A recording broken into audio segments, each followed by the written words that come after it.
Bisa Bu, mau sakit, tapi ini juga mau tanya-tanya dulu Bu, soalnya ini apa namanya haidnya tidak lancar ya. Ya memang dulu kaget, berapa 1 bulan ya Mbak ya? Satu bulan. Kan ya nggak lancar. Iya, terakhir itu tidak lancar. Terus gimana ini rencananya mau konsultasi alat kontrasepsi yang lain dulu ya? Mau tanya-tanya barangkali nanti ada yang cocok dulu ya. Berarti sekarang belum suntik dulu ya? Belum suntik dulu ya, nanti kalau bagusnya gimana makanya konsultasi dulu. Oh iya. Baiklah, kalau misalnya nanti ada alat kontrasepsi yang lain yang lebih cocok dan yang lebih baik, berarti kan mau pindah kan? Iya. Seperti itu. Oke, sekarang kita kesepakatan dulu nanti gini. Sebetulnya sih saya menjelaskan singkat sih bisa, tapi kan semua itu kan harus dijelaskan lebih rinci dan dipahami oleh ibu. Jadi kalau misalnya saya langsung menjelaskannya dia lebih bagus itu kok kayaknya kok nggak enak gitu. Jadi ya supaya sharingnya lebih jelas, saya dapat informasi baru tentang training counseling dengan menggunakan kamera. Sampai hari Bu kita ngobrol dulu ya. Ibu ini lihat masih punya anak satu ya? Iya. Masih punya anak satu. Terus kemudian anaknya usia berapa? Usia 2 tahun. Berarti nanti ke depannya kan masih ingin punya anak ya? Nah jadi Bu, pelan-pelan aja. Sebelum nanti saya jelaskan macam-macam alat kontrasepsi, saya mau tanya-tanya dulu terkait dengan pemahaman atau informasi hal-hal yang harus dipahami sebelum memakai alat kontrasepsi ya. Kemudian yang mau saya jelaskan mulai dari karena itu tadi sudah menggunakan alat kontrasepsi suntik ya, suntik 1 bulan, kemudian ada keluhan haid yang tidak lancar, sehingga ibu minta konseling beberapa macam alat kontrasepsi. Sebelum saya menjelaskan alat kontrasepsi, saya akan menjelaskan tentang waktu dan jarak kehamilan yang sehat. Jadi perlukan dengan pahami waktu dan jarak yang aman untuk kehamilan yang sehat itu adalah setelah melahirkan setidaknya ibu menunggu 2 tahunan sebelum mencoba hamil kembali. Jadi ibu nggak boleh hamil dulu kalau anaknya yang sekarang belum usia 2 tahun. Tapi sekarang sudah 2 tahun ya, sudah 2 tahun. Jadi ibu boleh hamil, namun kalau ibu belum menginginkan hamil ya nggak apa-apa memakai alat kontrasepsi. Kemudian setelah keguguran ibu sebaiknya menunggu 6 bulan untuk hamil kembali. Kehamilan sebaiknya dimulai pada usia 20 tahun. Tapi ibu normal kan usia menikahnya ya di atas 20 tahun. Kemudian jarak kehamilan sehabis melahirkan dihitung dari melahirkan terakhir ke kehamilan selanjutnya. Akan aman bila berjarak 2 tahun. Kemudian menjarangkan kehamilan lebih bagus untuk kesehatan ibu dan bayi. Menjarangkan kehamilan memberikan orang tua memiliki cukup waktu dan memperhatikan kepada bayinya. Kemudian waktu dan jarak kehamilan yang sangat dekat atau kurang dari 2 tahun dapat menyebabkan masalah kesehatan pada ibu dan bayi. Bayi dapat mengalami lahir prematur, berat badan lahir rendah, dan juga kematian pasca. Kemudian wanita berusia lebih dari 35 tahun dan sudah mengalami 5 kehamilan memiliki resiko lebih tinggi saat berbayi, sehingga aturan-aturan ini harus diperhatikan oleh ibu. Barangkali nanti ketika anak sudah dulu anak cukup saja, kemudian bila 2 tahun ya. Kemudian saya akan menjelaskan kapan kembalinya masa subur jika kita menggunakan alat kontrasepsi. Perlu dipahami, wanita sehabis melahirkan tetap memiliki resiko untuk hamil kembali walaupun belum mengalami menstruasi. Makanya segera setelah melahirkan harus menggunakan alat kontrasepsi. Kemudian wanita sehabis melahirkan akan kembali subur saat dia mengeluarkan sel telur.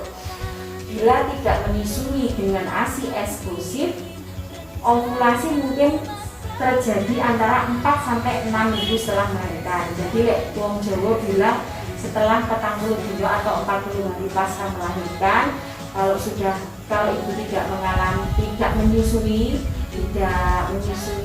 ASI eksklusif, itu akan terjadi kehamilan. Untuk mencegah kehamilan yang tidak diinginkan, sebaiknya ibu segera memilih salah satu metode kontrasepsi pasca persalinan. Kemudian ibu yang tidak menyusui bayinya dengan eksklusif akan lebih cepat mengalami kembali masa subur. Jadi misalnya ibu tidak menete'i, kemudian tidak KB, subur cepat dan akan terjadi kehamilan. Tapi kalau ibunya menete'i secara eksklusif, angka kesuburannya akan mundur dan ibu tidak akan hamil. Makanya orang Jawa bilang bahwa kalau zaman dulu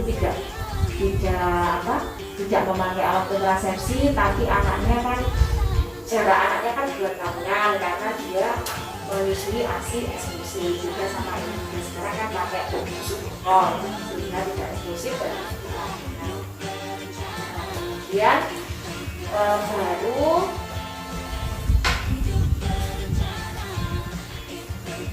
karena ibu tadi kan anaknya sudah 2 tahun, kemudian sudah tidak menete'i, otomatis kan saya tidak menjelaskan alat kontrasepsi pasca persalinan. Yang saya akan jelaskan adalah macam-macam alat kontrasepsi. Jadi bisa diulangi Bu, kalau misalnya waktu jarak kehamilan tadi harusnya minimal 2 tahun baru punya adik lagi ya. Kemudian untuk kalau misalnya di bawah 2 tahun punya adik lagi, nanti akan kehamilannya resiko tinggi ya. Nah ini Bu, ada beberapa kartu alat kontrasepsi yang panjenengan harus pakai ini ya. Pertama alat kontrasepsi iran, kemudian yang AKDR dan alat kontrasepsi dan rahim, kemudian metode operasi ria, metode operasi wanita, kemudian amniorelasi, kontrasepsi suntik kombinasi, kemudian kombinasi suntik 3 bulan ya, kemudian teori dan kontrasepsi. Ini sama ini yang ya. Nah, jadi sekian banyak kontrasepsi yang ibu sudah gunakan saat ini. Tadi kan suntik 1 bulan ya, suntik 1 bulan karena ibu sudah pernah saya jelaskan terkait dengan suntik 1 bulan. Berarti kartu ini saya sisihkan dulu ya. Kemudian sebelum suntik 1 bulan, ibu pernah kunjungan pakai suntik 3 bulan ya? Iya, dulu teman-teman, tapi akhirnya tidak bisa haid, kemudian baru 1 bulan. Ya ini sudah pernah saya sisihkan dulu. Terus kemudian yang pernah ibu gunakan sekian banyak alat kontrasepsi yang mana? yang ini Pernah ya? karena sering lupa jadinya disuntik. Berarti saya ambil dulu ya. Kemudian kondom, apakah bapaknya pernah memakai kondom? Pernah. Nah, kemudian ibu tadi kan sudah pernah, tidak menete'i ya, karena anaknya sudah besar, sehingga metode aminorelaktasi saya ambil gitu.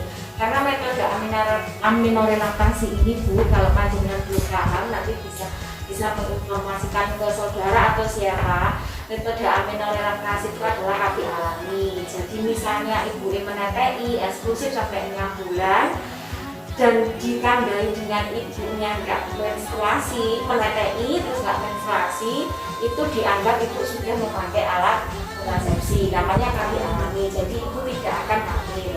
Tapi kalau susunya sudah diperes, diganti di botol, kemudian ibu bekerja diminumkan, itu dinamakan sudah bukan metode aminorelaktasi. Jadi itu bisa terjadi kehamilan dan ibu harus memakai alat kontrasepsi selain metode aminorelaktasi. ternyata Ya, ini kayak zaman dulu, zaman mbah-mbah dulu itu kan nggak nggak ada KB, zaman dulu kan nggak ada KB, makanya terus nggak ada susu botol. Zaman dulu nggak ada susu botol sehingga zaman nenek moyang kalau menete'i bayi selama 6 bulan tanpa ditambah susu botol itu otomatis tidak akan hamil lagi. Makanya kalau zaman dulu itu mesti rutin usia kakaknya sama adiknya mesti 2 tahun punya adik, 2 tahun punya adik, karena zaman dia sama zaman sekarang beda. Kalau zaman sekarang emak-emak milenial kan itu susunya susu botol ya, susu. Nah yang bekerja susu botol sehingga ini tidak mempan, metode ini tidak mempan sehingga harus pakai alat kontrasepsi yang lain ya. Nah ini Bu, nah karena ibu itu masih menunda kehamilan, ini kan masih punya anak 1 lah, otomatis kan maunya kan mau punya anak lagi gitu loh. Sehingga 2 metode alat kontrasepsi ini saya ambil dulu. Ini metode kontrasepsi wanita, ini metode kontrasepsi pria. Nah ini operasi semua, jadi ini tidak boleh digunakan pada ibu yang masih ingin punya anak ya. Nah, karena kalau sudah pakai ini nanti sudah nggak bisa punya anak lagi. Nah ini tinggal 2 ini Bu yang belum pernah panjenengan gunakan. Nah ini saya terangkan dua-duanya apa satu sudah dipilih, sudah paham? Dua-duanya sekarang. Intinya ini kan ada implan, ada AKDR. AKDR itu yang dulu itu dibilang IUD zaman dulu. IUD berbentuk T. Kalau zaman dulu berbentuk spiral ya, sekarang cover T, bentuknya huruf T. Nah kemudian yang ini implan ini hormon ya, implan ini hormon. Saya jelaskan satu-satu.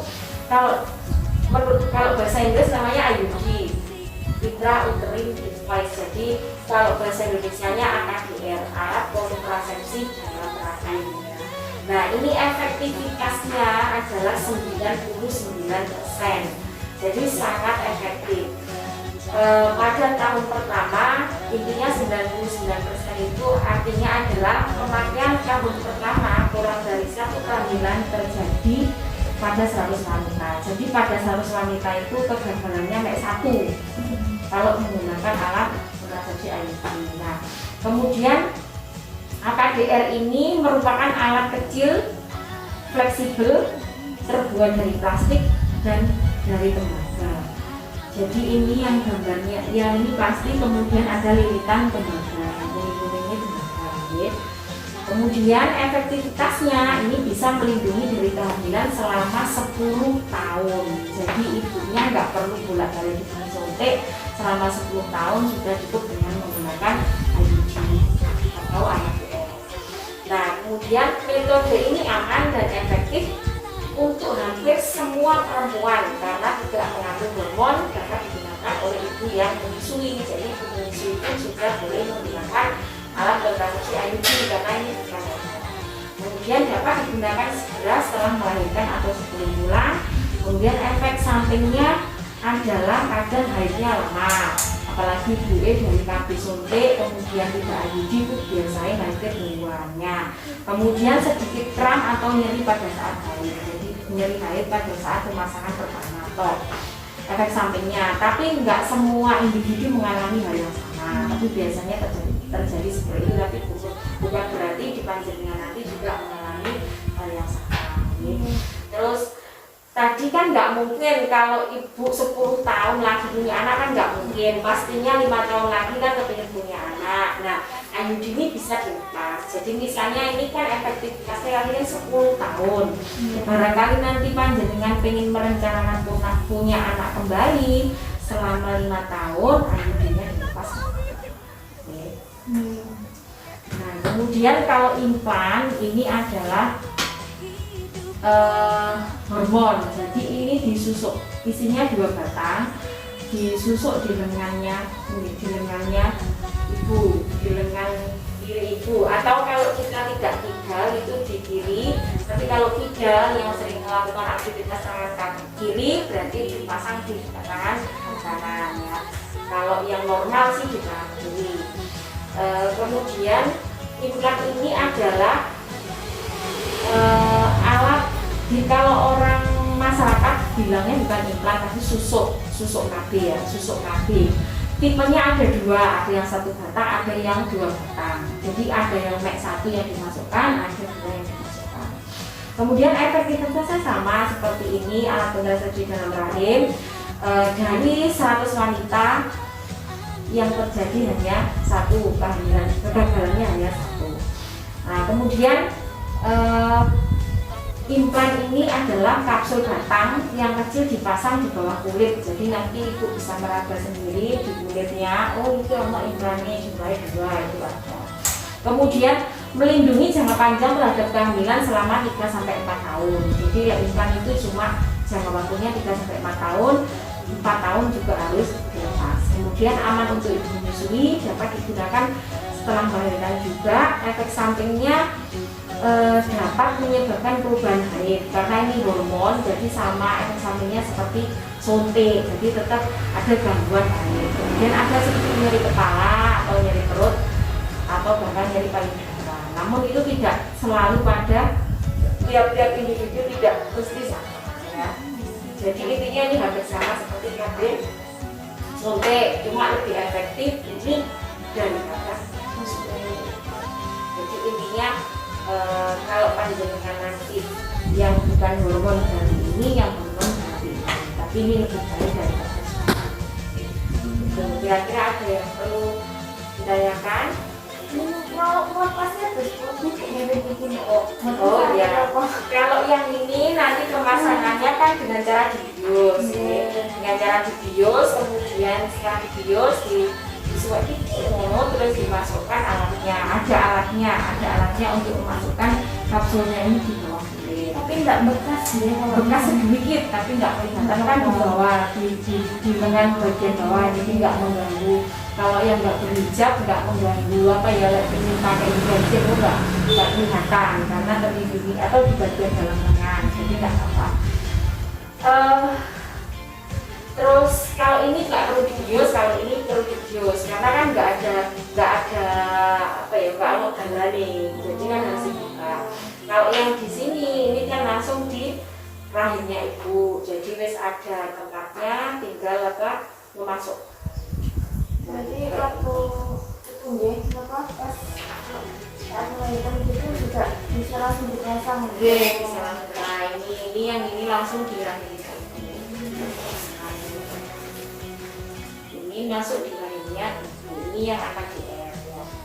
sampai kalau lepasnya terus ibu, kalau misalkan pas mau pengen punya adik lagi makan Ini nanti tetap ini kan dimasukkan ke sini, terus dimasukkan ke vagina, langsung ke rahim, terus pada saat mau dilepas ya sama, nanti di apa datang ke bidan, kemudian dimasukkan alat untuk membuka serviks atau untuk membuka vagina, kemudian kelihatan benangnya ini ya, kemudian benangnya di. Jadi yang mitos, kalau mitosnya IUD itu kalau dibuat hubungan seksual itu biasanya katanya benangnya terasa, sampainya terasa benangnya, tapi itu tidak terasa, sebenarnya tidak terasa, cuma mitos saja. Nah kemudian apa?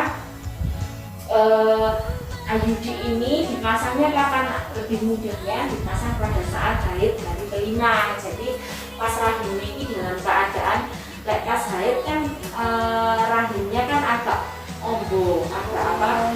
Ini agak lebar. Jadi pada saat dimasukkan alat itu tidak mengalami nyeri. Banyak. Kira-kira setiap mana? Tidak harus sekarang, nggak apa-apa. Karena kalau saya ngasih gambaran apa ini kembalinya suntik itu kan mesti saya kasih jeda, jadi nanti bisa diobrolkan sama suaminya dulu karena panjenengan sudah mendapatkan informasi, barangkali nanti perlu diobrolkan sama suami kira-kira yang cocok nah gitu ya. Kira-kira ada yang sudah dipahami apa belum ya? Jadi tadi intinya kalau yang ini tadi kan kemungkinan kecil untuk haidnya kan masih bisa lancar, kalau ini kan bersama kan ya, itu tadi. ya, alhamdulillah. alhamdulillah kalau sudah paham, panjenengan sudah paham, berarti kartu-kartunya saya dulu ya.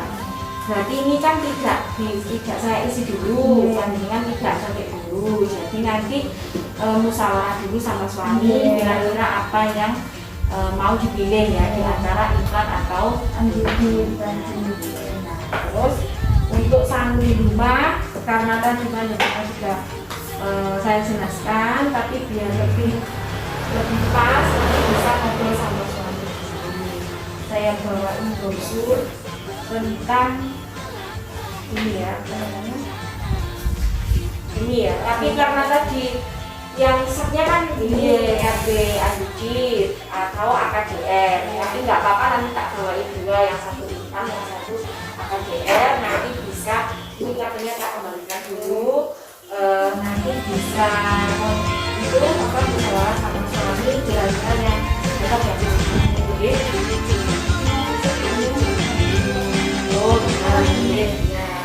Oh, bersama-sama. Berencana itu keren.